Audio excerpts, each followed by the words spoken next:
سلام تعنا حابلنا كورات تخطاتلتي تجراي ميديا نيتورك نلومي زحزنا يوم أوانا ونهلو كوناتات زجنا زود حستات حزنا لكم لنا سناي مكتتال. بريزيدنت كيزاو ممحدار جنرال تادس ورده بزعباتي 10 ميازيا كتشحن 10 شومنتن آمت مرت ذهبوا أوانا مجلسي مبرهي هو ملو. عبتي نلاندا ريبورت سوالي يوتيوب channelin لازا تجريان ذهبوا أم مبرهي استمسرته فوليك على محتت نتوم أو زعبتي استوهالو حسابات مبرهي هو ملو عبتي زهابو مبره دما صقم تግራይ ዝፍታሕ ፖለቲካዊ ልሂቅ ብዝወሰኑ ውሳነ ጥራሕ ዘይኮነስ ቁጠባዊ ምሁራን መራሕቲ ሃይማኖት ነጋዶን መላእ ህዝብን ዘትዮምን አሚኖምን ብዝወሰንዎ ውሳነ ኢሎም ዝኾነ ይኹን አካል ዝመሰሎ ውሳነ ክውስን ይኽእል እዩ አፈላላይ ሓሳውን ክኽበር ኣለዎ ማእኸላይ ኮሚቴ ሕወሓት ወሲንዎ ዝተባሃለ ሓሳብ ድማ ናይ ባዕሉን በር ንኻልእ ዝገልጽ ኣይኮነን ኢሎም ቅድም ክብል ኣብ ዝሃብክዎ መብርሂ ካብቲ ዝሃብክዎ ዓውዲ ወጻኢ ብናይ ባዕሎም ሓሳብ ጽሒፎም ናፎኖ ዘቕርቡ ሚድያታት ኣለዉ ዝበሉ ጀነራል ታደሰ ወረደ እቲ የኽብሮ ዝበልክዎ ነቲ ኣፈላላይ ሓሳብ በር ነቲ ውሳነ ኣይነበረን ኢሎም ሕዚ ዘሎ ዝተሓላለኸ ጸገም ትግራይ ልዕሊ መንግስቲ ውድብ ሕወሓትን ካልኦት ፖለቲካዊ ውድባትን እዩ ዝበሉ እቶም ፕሬዚደንት ጸገም ትግራይ ዝፍታሕ ውሕዳት ብዝወሰንዎ በይናዊ ውሳነ ዘይኮነስ ህዝቢ ዘትዩን ኣሚኑሉን እንትውስን ኢሎም ትግራይ ኣብ ተኣፋፊ ዞባ ኣብ ዘላትሉን ብዙሓት ተጋሩ ጉዳይ ትግራይ ይግባአኒ እዩ ኣብ ዝብሉሉን ግዜ መዋጽኦ ትግራይ ኩሉ ትግራዋይ ኣሳቲፍካ ዝውሰን ውሳነ እዩ ኢሎም ሕዚ ዘሎ ኩነታት ጉዳይ መዝነት ኣይኮነን ክኸውን እውን ኣይግባእን ጸገም እንተሃልዩውን ተዋዓዓልቲ ወገናት ኣለዉ ምዝራብ ይከኣል እዩ በይነይ ዝበልክዎ ይኹን ዝብል ባህሊ ግን ክልወጥ ኣለዎ ወዲና አይና ወሲና አይና ዝብል ተረክ ክህሉ የብሉን እዚ ንህዝቢ ትግራይ ናብ ዘይኮነ ሓደጋ ዘእቱ እዩ ዝበሉ እቶም ፕሬዚደንት ባህሪ ግዚያው መምሕዳር ብዘይ ጎንፂና መረጻ ምስግጋር ምዃኑ ሓቢሮም ብስምዒታዊ ውሳነ ምውሳን ዘይኮነስ ካብ ሕሉፍ ጌጋ ተማሂርካ ህልዊ ኩነታት ተረዲኻን ብዙሓት ሓሳባት ዘለዎም ተጋሩ ኣሳቲፍካን ዘላ ጸባብ ዕድል ተጠቂምካን ውሕስና ትግራይ ንምርግጋጽ ከም ተጋሩ ሰሚርና ብውሕልል መንገዲ ክንሰርሕ ኣለና ኢሎም ኣብቲ ሚያዝያ 14/2018 ዓመተ ምህረት ዝሃብዎ መብርሂ ናብቲ ዝቕጽል እንትንሰግር ኣመራርሓ ሕወሓት 14 ሚያዝያ 2018 ዓመተ ምህረት መግለጺ ቅዋም ኣውጽኦም መግለጺ ቅዋም ኣመራርሓ ወረዳ ከተማን ዘዋን ከምኡውን ላዕለዎት ኣመራርሓ ህዝባዊ ወያነ ሓርነት ትግራይ ሕወሓት 6 መሰረታዊ ዝበሎም ነጥብታት ዝሓዘ እዩ ቅድሚ 5 ዓመት ኣብ ኢትዮጵያ ጽግዕተኛ ሓይሊ ስልጣን ንምቁጽጻሩ ስዒቡ ነቲ ህዝቢ ትግራይ ክባር ዋጋ ዝኸፈለሉ ሕገ መንግስታዊ ስርዓትን መሰል ዓርሰ ምሕደሩን ንክምንጥል እንትንቀሳቀስ ዋጋ ዝኸፈል ኩሉ መሰል ኣይምንጠልን ወከልተይ ከይመርጽ ዝኽልክል ኩነታት የለን ኢሉ ኣስታት 2.8 ሚልዮን ህዝቢ ዝተሳትፈሉ ዕውት መረጻ ብምክያድ ብመሰል ዓርሰ ምሕደሩ ከም ዘይደራደር ኣረጋጊጹ እዩ ድማ ይብል እንትቕጽል ድማ ስርዓት ብልጽግና ነቲ ኣቀዲሙ ዝኣወጆ ጀኖሳይድ ናብ ወተሃደራዊ ወራር መሳሰጋገሮ ድማ ህዝቢ ትግራይ ኣብ ጽላል መሪሕ ውድብ ሕወሓት ዝምራሕ መንግስቲ ትግራይ ከቲቱ ብጽንዓት መኪቱ እዩ ሳላ ዝተወደወ ቃልሱን ጽንዓቱን ድማ ጀኖሳይዳዊ ኩናት ከብቅዕ ኩሎም ኣፈላላያት ብዘተን ድርድርን ክፍትሑ ዕላማ ዝገበረ ስምምዕ ፕሪቶሪያ ክፍረም ኣኽኢሉ እዩ ይብል መግለጺ ቅዋም ሕወሓት ስርዓት ብልጽግና ነቲ ህዝቢ ትግራይ ዓርሰ ምሕደሩኡ ንምርግጋጽ ዘካየዶ መረጻ ከም ሕማቕ መርኣያ ወሲድዎ ስለዝነበረን ናይ ውሽጥና ሽርሒ ተሓዊስዎን ተሰላም ክበሃል ሕጋዊ ቤት ምኽርና ተወንዚፉ ክጸንሕን ህዝቢ ትግራይ ብግዚያዊ ምምሕዳር ክመሓደርን ተገይሩ እዩ እዚ ድማ ህዝቢ ትግራይን መሪሕ ውድቡ ህዝባዊ ወያነ ሓርነት ትግራይን ንሰላም ዘለዎም ቅርውነት ዘረጋገጸ እዩ ኢሉ ስምምዕ ፕሪቶሪያ ዋላ እኳ ንመኸተና ዝጎድኡ ነጥብታት ዘካተተ እንተኾነ ህዝቢ ትግራይን መሪሕ ውድቡ ሕወሓትን ንሰላም ከም ዘለዎም መትከላዊ እምነት ብምብጋስ ዋጋ እናኸፈሉውን እንተኾነ ንተፈጻምነት እቲ ስምምዕ ዘይተሓለለ ጻዕሪ ክገብሩ ጸኒሖም እዮም ዝብል እቲ መግለጺ በዝውን እቶም ብወገን ትግራይ ክፍጸሙ ዝተቐመጡ ጉባኣት ብምፍጻም ገሊኦም እውን ቅድሚ ዝተቐመጠሎም እዋን ብምቅልጣፍ ንተፈጻምነት እቲ ስምምዕ ዘለዎም توقسو بتقبر أرقاقيسهم እዮም سرعات بلصقنا دما بأنصارو اتسممع كم مغصلي نتي زعوجو جنسايد أن تتقملو እዩ ጸኒሑ ይብል ስርዓት ብልጽግና በመሰረት እቲ ስምምዕ ሕገ መንግስታዊ ለዓላዊት መሬት ትግራይ ወሪሮም ንዝሓዙ ዕጡቃት ከውጽእ ኣይከኣለን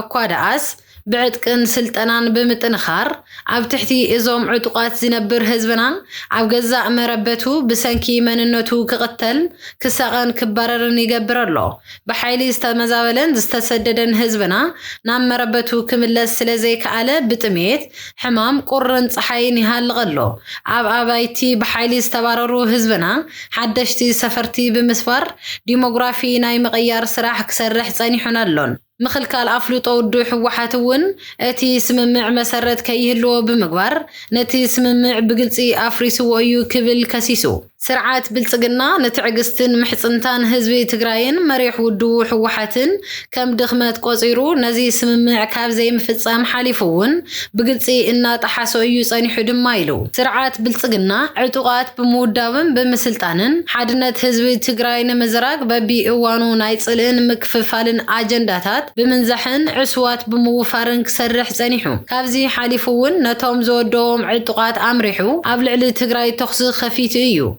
بدرون كبير برتن أب سلاموي هزبنا قودات أبسيحو بمبال نتي بوغن سلمتي ترأي زنبرا قونسي أزخخيرو وهابن كلاأن كوينو كوسن حقا منقستاوي لعلاوي مريت تقراي زغرارس وسانة حليفو علني زبلو تهدراو عقمي ناف تقراي بمختات نخالق زور دماوي كوينات كام مهنداد بتوسخي عب تقراي عصوان كبان أوجو نمهايا سرحتنيا حويسو بجد تقراي كالكيلو استجمرو قلقالوتات تقواريسو عمو داتاون كابد نقاقة اتي سممع وزعي بزي أفلوطون تساتفون تفرارامي سممع بريتوريا زخوانا ودبنا حوحات صانحيت اوان غزياو ممحدار تግራይ ከም ዘናውሖ ገሊጹ ይብል ስርዓት ብልጽግና ነቲ ኣብ ቅድሚ ኣደራደርቲ ሃገራትን ማሕበረሰብ ዓለምን ዝፈረሞ ስምምዕውን ምስ ውልቀ ሰባት ዝፈረሞ ምዃኑ ብምግላጽ እቲ ስምምዕ ብግልጺ ኣፍሪስዎ ኢሉ ብምዃኑውን ልዕሊ እዚ ምጽማም ከም ህዝቢ ህልውናኻ ኣብ ሓደጋ ምእታው ስለ ዝኾነን ስርዓት ብልጽግና ነቲ ስምምዕ ብግልጺ ስለ ዘፍረሶን ብግዝያዊ ምምሕዳር መቕጻል ትርጉም ናብ ዘይብሉ ብርኪ ስለ ዝወረደ ተወንዚፉ ጸንሐ ቤት ምኽሪ መንግስቲ ትግራይ ናብ ስሩዕ ምምላስ እዋናውን ታሪኻውን ጠለብ ህዝብና እዩ ይብል መግለጽ ህወሓት በመንጽረ እዚ ድማ ኣመራርሓ ወረዳ ከተማን ዘዋን ከምኡውን ላዕለዎት ኣመራርሓ ህወሓት ማእኸላይ ኮሚቴ ትውድብ ንምምላስ ቤት ምኽሪ መንግስቲ ትግራይ ኣመልኪቱ ንዘሕለፎ ውሳነ ብዕምቆትን ስፍሓትን ብምዝታይ ዝወሰድናዮም መግለጺ ቅዋም ብምባል ድማ 6 ነጥብታት ኣውጽዮም ኣለዉ ቀዳማይ ማእኸላይ ኮሚቴ ውድብና ህወሓት ዝተወንዘፈ ቤት ምኽሪ መንግስቲ ትግራይ ናብ ስሩዕ ንክምለስ ዘሕለፎ ውሳነ ህዝቢ ትግራይ ከም ህዝቢ አንጸላልይዎ ንዘሎ ሓደጋ ህልውና ዝተረድአን ህዝብና መቃለሲ ማእኸል ክህልዎ ዝገብርን ውሳነ ስለ ዝኾነ ንተግባራውነቱ ጉቡና ክንፍጽም ኢና ይብል ካልኣይ ድማ ማእኸላይ ኮሚቴ ውድብና ህወሓት ዋላ እኳ እቲ ሓላፍነት ናይ ቤት ምኽሪ መንግስቲ ትግራይ እንተኾነ ዓባጣይሻ ፈጻሚ ኣካል መንግስቲ ትግራይ ንኹሎም ዓቕምታት መኸተ ዝሓቆፈ ክኾን ከም ዝግባእ ዝቐመጦ ኣንፈት ንህሉ ኩነታት መኸተና ዘገናዘበን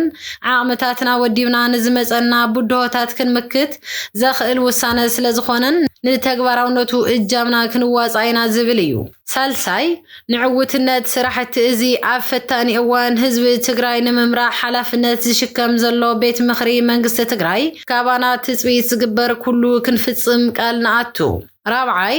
ማእኸላይ ኮሚቴ ውድብና ህወሓት ምስ ስርዓት ብልጽግና ዘለው ኣፈላላያት ብዘተን ድርድርን ክፍትሑ ከም ዘለዎም ዘሕለፎ ውሳነ ንመትከላዊ እምነት ህዝብናን ውድብናን ዝኾነ ሰላም ሕዝውን ዕድል ዝህብ ስለ ዝኾነ ካባና ትጽቢት ዝግበር ኩሉ ክንፍጽም ቃል ንኣቱ ሓምሻይ መላ ኣብ ውሽጥን ወፃን እትርከብ ህዝብና እቲ ንዓመታት ዝተቐለስካሉን ክቡር መስዋዕቲ ዝኸፈልካሉን مسل عرس وسانخا نمرغغات عب زغبر قارسي لومون كم وترو وساناي ترخا كم تتصاوت نتامامن نحنا امرارحا ودو كحوحد ما مريح اجامنا كم نواصا خنرغاغصل خانفتو ሻድሻይ ንብሔራዊ ህልውናን ረብሓን ህዝቢ ትግራይ እትቃለሱ ፖለቲካዊ ውድባት ትግራይን ደገፍቲ ቃልስናን ኣብ ንምርግጋጽ መሰል ዓርሰ ውሳነ ህዝቢ ትግራይ ኣብ ንገብሮ ቃልሲ ኣብ ጎንና ኮይንኩም ድጋፍኩም ክትገልጹ ጻውዒትና ነቕርብ ዝብሉ ትሕዝተታት ዘለውዎ እዩ እቲ መግለጺ ቅዋም ኣመራርሓ ዘዋን ወረዳን ከምኡውን ላዕለዎት ኣመራርሓ ሕወሓት 14 ሚያዝያ 2018 ዓመተ ምህረት ዘውጽዎ መግለጺ ቅዋም እቲ ዝቕጽል ዛዕባና ድማ ኣብ ኣምቦ ኣብዚ ቀረባ ኣጋጢሙ ዘሎ ጎንጽን ዝተሓላለኸ መበገሲኡን ትኹረት ስሒቡ ኣሎ እዚ ዝተሓላለኸ ኔትወርክን ሽርሕን ዝተመልኦ ዝተብሃለ ብቅድሚት ውሑዳት ዝጥቀዕሉ ብድሕሪት ካብ መሓውር መንግስቲ ከይተረፈ ተላኢኾም ዝጠንሰስዎ ውዲት ምዃኑ እውን ይግለጽ ኣሎ ኣብ ከተማ ኣምቦ ዘሎ ፍጻመ እንታይ እዩ እቶም ኣብቲ ቦታ ዝሕብሩ ዘለዉ እንመን እዮም መንግስቲ ኣብዚ ጉዳይ እንታይ ይደለዎ ኣብ ህዝቢ ዝበጽሕ ዘሎ በሰላታት ዝብሉ ሓሳባት ዘብርህልና ካብቲ ቦታ ዝተኣከበ መረዳእታ ኣሎ ክንቕርበልኩም ኢና 120 ዝተባለ ጉጅለ ካብ ፌደራል መንግስትን ኣብ ኣምቦ ብተደጋጋሚ ከሃንጹ ጸንሑ ትእዛዝ ወሲዱሎ ጌቱ ዳንዴሳ እቲ ቀደም ኣብ ድሕነት ፌደራል ዝነበረ ሰብ ሕዚ ምክትል ቤት ጽሕፈት ሚሊሻ ኦሮሚያ ኮይኑሎ ሃይሉ ጎንፋ እዩ ምስኡ ዝሃንጽ ዝነበረ ኣብ እዋን ለውጢ መራሒ ደለይቲ ለውጢ ኢትዮጵያን መራሒ ሰላም ኦሮሚያን ዝነበረ ሕዚ ድማ መራሒ ፌደራል ፖሊስ ኮይኑ ዘሎ ደመላሽ ገብረ ሚካኤል ተልእኾ ኣብይ ንምዕዋት ፍሉይ ሰብ እዩ እዛ ጉጅለ 120 ኣብ ትሕቲኦም ክልተ ኣካየድቲ ስራሕ ኣለውዋ ካሳዬ ቀናኒሳ ኣብ ሻድሻይ ክፍሊ ትምህርቲ ዝገደፈ ወዲ እዩ ካሊእ ድማ ሸኮ ለመሳ እዩ ቀዳማይ ዝስራዕ ሸኮ ሕዚ ኣብ ቢሾፍቱ ኣሎ ቱቲ ዳቻሳ ቢቲማ ሓላፊ ፋላቄ ሸኮ ለመሳ እዩ ቀዳማይ ከንቲባ ከተማ ኣምቦ ዝነበረ ቱቲ ካሳዬ ኣብ ልዕሊ ታፋሪ ባዳድሃ ቦምብ ደርበየ እቲ ምኽንያት ታፋሪ ኣብ ኣምቦ ኣይውለድን ኣብዚ ክነብሪና ዝብል ኣጀንዳ እዩ ታፋሪ ካብ ኣምቦ እኳ እንተዘይኮነ ካብ ኣምቦ ዋሊሶ ርሑቕ ኣይኮነን እዚ ዝተኸፋፈለ ኣጀንዳ ሃይሉ ጎንፋን ጌቱ ዳንዴሳን ዝድለ እዩ ካሳዬ ኣብ ወለጋ ዝተብሃለት ከተማ ኣምቦ ብጥይት ተተሓይዙ ኣብ ቀይዳት እዩ ኣብ ልዕሊ ከንቲባ ቦምብ ብምድርባይ እውን ተተሓይዙ ምፍናው ጥራ እዩ ስለምንታይ ትፍታሕ እንተበልኻ እቲ ካብ ላዕሊ ዘሎ ተልእኾ ይፍጸም ስለ ዘሎ እዩ እቲ ተልእኾ ህዝቢ ኣምቦ ብምክፍፋል ጀጋኑ ምእካብ ምቕታልን ምእሳርን እዩ ስለዚ ይፈትሑ ዋላኳ ሃይሉ ጎንፋን ጌቱ ዳንዴሳን ብገሌና ኢማ ብቐጥታ ክቕተሉ እንተወሰኑ ጋንታ ካሳዬ ግን ውድቂ ገራቶላ እዛ 120ኛ ጉጅለ ንደቂ ሸዋ ጥራሕ እትሃንጽ እያ ንህዝቢ ኦሮሞ ከተማ ኣምቦ ብቀበሌ ክመቃቀል ገይረምዎ እዚ ተልእኾ ኣብይን ደመላሽን እዩ ሽኮውን ነዚ ነገር ይዝውረሎ ኣምቦ ጀግና ዝገብሮ ሓድነቱን ኦሮሚዝምነቱን እዩ ነታ ኢድ ከጣቅዑላ መደብ ኣለዎም ነዚ ንምዕዋድ ድማ 120 ዕግርግር ገይሮም ክንደይ ድኻሰ መስዋዕት ከፊሉ ብፍላይ ተወለድቲ ዘዋ ወለጋ ይብሉ ሸኔ ጸኒሑ እቶም ዝቃወምዎም ክዝረፉን ክእሰሩን ክቕተሉን እዮም እዛ ጉጅለ 120 ንኦሮሞ ናይ ምጥፋእ ሓይሊ ዘለዎም ዝሃነፃ ምዃኑ ተፈሊጡ እዩ ፖለቲከኛ ጀዋር መሐመድ ቦገኑ ብዛዕባ ዚ 120 ጉጅለ ማፍያ ካብ ምንጭታት ሓበሬቱ ካብ ዝረኸቦም ኣብ ማሕበራዊ ናይ ፌስቡክ ገጹ ሓበሬታታት ተቐሚጡሎ ጀዋር ኣብ ዝቐመጦ ሓበሬታ ድማ ኣባላት ጉጅለ 120 ብስርቅን ብሕሶትን መሬት እናዘረፉ ይነብሩ ይብል ካብኣቶም ሓደ ዝኾነ ውልቀ ሰብ እቲ እንኮ ሓሳብ ሕዚ ዝተረጋገጸ 350 ሚልዮን ብር ገንዘብ ብስም መሬት ካብ ድኻታት ተኻፊሉ እቲ ካልእ ድማ ን120 ወኪላት ማፍያ ተኻፊሎሎ ይብል እንትቕጽል ጀዋር ካብዚ ቀረባ እዋን ካባና ሓበሬታ ዝረኸበ ሃገራዊ ስልያን ጸጥታን ኣገልግሎት ከም ዝሕብሮ ንጥፈታት ናይዚ 120 ማፍያ ጉጅለ ንህዝቢ ጥራይ ዘይኮነ ንስራሕ ትካላት ጸጥታ እታ ሃገር እውን ይዕንቅፍ ከም ዝነበረ ይሕብር ስለዚ ሃገራዊ ግልጋሎት ስልያን ጸጥታን ምሽጥራዊ መጽናዕታዊ ጉጅለ ብምቋም ንሽድሽተ ኣዋርሕ ዝወሰደ ዓሚቕ ምርመራን ክትትልን ኣካይዱ ውጽኢት ናይ ዝምርመራ أميتن عسران تشعنتن قصات تتقليلو مزي تتححيزو زلو سئلتات دمسي فيديو نطفتات GPS ترانزاكشن بانك قعزو وصاي وزتا كابتون بعلت 11 ورحي حمشتا خلتشحن 15 عامة مرت ناب دايركتوريت هاقراوي دحنت سليا زقربة مولو صبصاب حدقنياتات تبهيلو كاب استساميو وحدات يوم يبلوم بقندو مس بانكتات عم معبلتي مريتن زسرحن عم مسققارن مشتان مسارحتات زنطفيو عب بانكي صبوق غنزا زلوهم 7 ملميلو نمتا هيا زخونو چوي تጉጅለይህዎም እቲ ዝተጨወየ ሰብ ህይወቱ ንምድሓን ምስ ኣካየቲ ባንክ ገንዘብ ንክሰጋገር ይስማዕማ ካብቲ ዝወሰዶ ገንዘብ ድማ ይግባኣኩም ብምባል ንጨቆንትን ሓለፍቲ ዝምልከቶም ኣብያተ ጽሕፈትን ይዕድል ኣብ ኦሮሚያ ኣብ ዝተፈላለዩ ቦታታት እናዘወረ ኣብ ሸገርን ፊንፊነን መሬት ክንህበኩም ኢና ወድቡ ይብል ብዙሕ ገንዘብ ድሕረ መካብ ብዛዕባ እቲ ጉዳይ ሕቶታት ከልዕል ዝፍትን እንተሃልዩ በቲ መታሃያ ዝቁፀር ሓይሊ ናብቲ ጨቋኒ ጸብጺቡ ከፈራርሖም ይግበር ይብል ጀዋር መሐመድ ሓደ ካብቶም ኣባላት 120 ጉጅለ ዝኾነ 500 ሚሊዮን ብር ካብ ሰባት ዘሪፎዩ ናይ ሓንቲ ቤተክርስትያን መርትዖ ድማ ኣሎ ንግዲ ጠበንጃ ምሽፋንን ገንዘብ ምኽሳስን ይመጽአሎ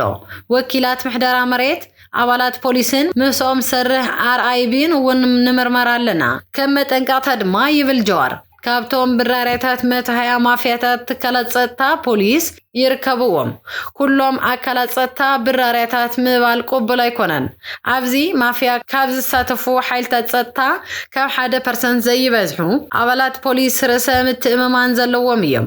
ካብቶም ንገበናይዚ ማፊያ ጉጅለስ ተቃወሙ አባላት ፖሊስን ወታደራትን ስርሒት ኢሎም ብድሕሪት ዝወቅዑዎም እዮም እቲ ውሕጅ ከም ዝቀተሎም ገሊጾም እቶም ዝሞቱ ድማ ብስየ ተወቂዖም እዮም ካልኦት ድማ ብሽም ለውጢ ኣዝዮም ርሒቆም ይሰድዎም ዕብየት ይኽልክሉ ጀዋር ይቅጽል ሓደ አረጊት ስብኣይ ብዙሕ ግዜ ኣብ ቤት ማእሰርቲ ነይሩ ኣብ መወዳእታ መዓልቲ ኣብ ትሕቲኡ ረስኒ ሓርገፅን ወረቐትን ተጠቕሊሉ እታ ወረቐት ኣብ ክልተ መዓልቲ 1 ሚሊዮን ብር ክትረክብ እያ እታ ጥይት ናትካ እያ ይብል ነይሩ እታ ደብዳቤን ጥይትን በዓልቲ ቤቱ ወሲዳ ናብ ኮሚሽነር ፖሊስ ሽኮ ኣምጽያቶ በዓልቲ ቤት ወለጋ ንኮሚሽን ሽኮ ኣብ ዝሃበቶ ሓበሬታ ካብ ወለጋ ምስ ተመለሱ ብዙሕ ግዜ ተኣሲሮም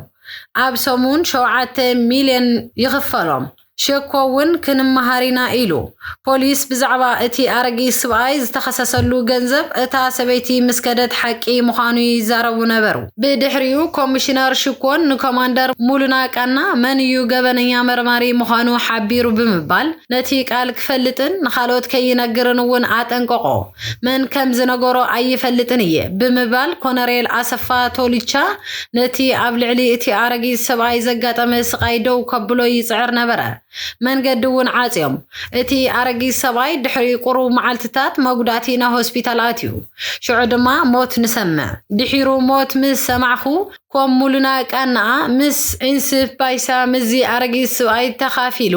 ገንዘብ ይሰርቅ ከም ዝነበረ እዩ ዘረድእ ይብል ጀዋር መሐመድ ኣብ ርክብ ፋርሰ ቡላፊ ማፊያ 120 ዝምልከት ዝበሎ ድማ ብተደጋጋሚ ዝለዓል ሕቶ ምዃኑ ይዝረበሉ ብፍላይ እቶም ንዝሓለፈ ዓመት መሬት ክዘርጉ ዝጸንሑ ሓረስቶት ገሊኦም ነዚ ሕቶ ዘልዓሉ ድምፂ ህዝቢ ክኾኑ ጀሚሮም ኣለዉ ኣብዚ ግን ሓፂር ርእይቶ ጥራይ ኣለኒ ይብል ጀዋር ብዙሓት ካብቶም ደረፍቲ ብፍላይ እቶም ኣብዚ 2 ዓመት ኣብኡ ዝተወሰኹ በዚ ማፊያ ጉጅለ ኣብ ኦሮሚያ ዝፍጸም ዘሎ ዓሚቕ ርድኢት የብሎምን ከምቲ ኣብ ዝተፈላለየ እዋናት ዝበልክዎ እቶም ኣብ ደንበ ቃልሲ ዘለዉ ንፕሮፓጋንዳ ዝጥቀምሉ መንገድን ኣገባብን ይጥቀምሎም ናብቲ ምስጢራዊ ቦታ ኣይኸዱን እቶም ዓበይቲ ወኪላት ብሓባር ክበልዑን ክሰትዩን ከለዉ ፋርሳውያን ኣብቲ ስርዓት ዘለዉ ይመስሎም እቶም ወኪላት ማፊያ ምስኦም ይስዕስዑ ከም ዝነበሩ ምስ ተፈላለዮም ብራዩ ናብ ባይሳ ከም ዝኸዱ እቲ ዓመጽ ፋታ ክብል ምዃኑን ኣይፈለጡን ኣብ ኢረቻ ዳብረ ኣብ ሓደ ሆቴል 120 ወኪላት ማፊያ ምስ ደረፍቲ ዲያስፖራ ዝስዕስዑሉ ድሕሪ መዓልትታት መዓልቲ ዝተኣከቡ 6 መናእሰይ ብኢዶምን እግርን ኣፍን ተኣሲሮም እዮም ምስተዛዘመ እቲ ደራፋይ ደቂሱ እቶም ወታደራት ነቶም ቆልዑ ሒዞም ብመኪና ኣተው ሓደ ካብቶም ቆልዑ ካብ ፒክ ኣፕ ኢድ ወሪዱ እቶም ዝተረፉ ድማ ኣብኡ ካብ ዝዓለቡ ጀሚሮም ኣይፈለጡን ፋርሳዊ ቡላና ንግሆ ኣብ ቁርሲ ኢና ተረኺብና ካብዚ ወፃኢ እቲ ንሰብ ነቶም ገዛእቲ ዝወሃብ ገንዘብ ነቲ ዝዕደሙሉ ክቡር መግብን መስተን ዝኸፍሉ ገዛእቲ ካበይ ከም ዝመጽእ ኣይፈለጡን እዮም ምንጭ ናይ ዝገንዘብ ክልተ እዩ ብቐዳምነት ነቶም ነጋዶ ዝያዳ ናይ ምፍርራሕ ሓላፍነት ተባሂብዎም ወርሓዊ በጀት ንሓረስቶስ ከቐምጡ እዮም እቲ ካልኣይ ምንጭ ድማ እቶም ምስ 120 ማፍያ ጉጅለ ዝሰርሑ ነጋዶ መሬት ሰሪቆም ካብ ድኻታት ገንዘብ ብምእካብ ብዝተፈላለየ ምኽንያት ዝተረኸበ እዩ እቲ ካብ ሕሳቦም ሰብ ብምዝራፍ ወይ ብምቕታል ዝኸፍልዎ ገንዘብ እውን ናብቶም ንህዝቢ ዝኸፍልዎ ገንዘብ ዘዋህልሉ ትካላት ንግድን ንግድን ይኸይድ ኣሎ ኣብ ዲምሻሽማ ይደርፉ እቲ ሓድሽ ራፐር ነዛ 120 ማፍያ ጉጅለ ኣይፈልጣን መብዛሕትኦም ሓደሽቲ ሙዚቀኛታት ነዚ ዓይነት ማፍያ ክፈልጡ እኳ ተገዳስነት ኣይመሃለዎምን እቶም ነቲ ተግባር ዝረኣዩ ዓይንቶም ከፊቶም ብክልተ እዝኒ ጫደሩ ብሰንኪ ምጭዳር ኢዱ ሒዙ ብ120 ማፍያ ጉጅለ ምስ ተፈራርሐ ስቕ ክብል መሪጹ ይብል ማፍያ ዞባ ምብራቕ ጉጂ ክቃላዕ ጀሚሮም ኣለዉ ልክዕ ከምቶም ናይ ሻሸነን ኣምቦን ካብ ቀቢላኦም ክሕቡ ይጽዕሩ ኣለዉ እቶም ፈጣሪ ብብዙሕ ዓበይቲ ንብረት ዝሸለሞም ህዝቢ ጉጂ ኦሮሞ ካብ ግዜ ወያነ ጀሚሮም ካብ ወያነ ክሰርቁ ዝጸንሑ ሎሚ እውን ኣጻብዕቶም ኣብ ልዕሊኹም ኣሎ ቄሮ ኦሮሞ ጉጂ ሰራዊት ኣጋዚ ንሜድሮክ ምስ ሰጎጎ ንሕና እውን ድምፂ ክንከውን ፈቲና እታ ብደም ቄሮ ናብ ኢድ ህዝቢ ዝተመለሰት መሬት ሎሚ መሊሶም ካብ ህዝቢ ወሲዶም ብሓባር ዝሰርሑ መንእሰያት ከፋፊሎም ንማፍያ ባራነ ሂቦሞ ይብል ጀዋር መሐመድ ኣብ ዝኾነ ክፋል ሃገርና ዝፍጸም ዘሎ ምዝማትን ቅትለትን ስቃይን ብዝተኻለና መጠን ምቅላዕና ክንቅጽል ኢና ዝብል ጀዋር ቀጺሉ ድማ ሓደ ማፍያ ናትና ስለ ዝኾነ ንሕና ከም ምዕራብ ሸዋ እቲ ካልኣይ ድማ ካብ ጉጂ ስለ ዝኾነ ብዛዕባና ክዛረቡ ይደልዩ ግን ኣይኮነን ንስርቅን ቅትለትን ትቃላ ዓሌትካን ቁሸትካን ኣይኮነን ሓደ ቁሸትን ዘዋን ብሙሉኡ ማፍያ ክኸውን ኣይኽእልን እዩ ባትሪ ዘይኮነስ ባውዛ ክንውልዓ ኢና ብተወሳኺ እውን ይብል 120 ማፍያ ዝሓቆፈ ጉጅለ ኣገልግሎት መጽናዕትን ሓበሬታን ጸጥታን ከም ዘሎ ይገልጽ ጀዋር ምንቅስቃስ ጉጅለ ማፍያ 120 ህዝቢ ጥራሕ ዘይኮነስ ስራሕ ትካላት ጸጥታ ሃገርና ስለ ዝኾነ ኣገልግሎት ሃገራዊ ድሕነትን ሓበሬታን ንሽድሽተ ኣዋርሕ ምስጢራዊ መጽናዕታዊ ጉጅለ ኣጣይሽሎ ውጽኢት እዚ መጽናዕታዊ እውን 129 ገጽ ዘለዎ ወረቐት ስእሊ ድምፂ ቪድዮ GPS activation accounting ንጥፈታትን ናይ ወጻኢ ጉዕዞን ብዕለት 11/05/2015 ALH ንመምርሒ ሃገራዊ ድሕንነት ቀሪቡ እዩ እቲ ተቆጻጻሪ እውን ናይ ባዕሉ ገምጋም ናብ ዋና ዳይሬክተር ኣመሓላሊፉሎ ትሕዝቶ እቲ መጽናዕቲ ድሕሪ ምርግጋጽ ዋና ዳይሬክተርን ምኽትሉን ብዕለት 21/06/2015 ናብ ቀዳማይ ሚኒስትር ተሰጋጊሮም ኣለዉ እቶም ቀዳማይ ሚኒስትር ንገለ ኣባላት ባይቶ ሃገራዊ ድሕንነት ብምእካብ ብዛዕባ እቲ ጸብጻብ ዘትዮም እቲ ጸብጻብ ቁኑዕ እኳ እንተነበረ ስጉምቲ መንግስቲ እንተተወሲዱ ነቲ ስርዓት ንምዝራቅ ሓደጋ ከስዕብ ይኽእል እዩ ተባሂሉ ግን ጊዜያዊ ክኸውን እዩ ተባሂሉ እቲ ዘሕዝን ግን ኣብ ዝቕጽሉ ሒደት ኣዋርሕ ኣብ ነፍሲ ወከፍ ኣባል ናይዚ መጽናዕታዊ ጉጅለ ሓይሊ ዕማም ስጉምቲ ተወሲድሎ ብዙሓት ካብኣቶም ተቐቲሎም ገሊኦም ድማ ተደለይቲ ስለ ዝነበሩ ተኣሲሮም እቶም ዕድለኛታት ህይወቶም ንምድሓን ብኤምባሲ ናብ ወጻኢ ተላኢኾም በርግጽ እቲ ጸብጻብ መጽናዕቲ ካብ ኢደይ ወጽዮ ኣሎ ዋላ እኳ እንተኾነ ድሕንነት ምንጭ ሓበሬታ ንምሕላውን ካልእ ጉድኣት ንምክልኻልን ንህዝቢ ኣብ ግዚኡ ዝቃላዕ እዩ ይኹን እምበር ኣብ ቀረባ እዋን ነቲ ጸብጻብ ንመራሕን ጋንታን ማፍያ 120 ከቕርቦ እየ ክብል ርእይቱ ይዛዝም ፖለቲከኛ ጀዋር መሐመድ ክቡራት ተኸታተልትና ነዚ ዕለት ዝሓዝናልኩም እዋናዊ ሓበሬታታት እዚኦም ይመስሉ ነይሮም ንምክትታልኩም ኣመስኪና ሰላም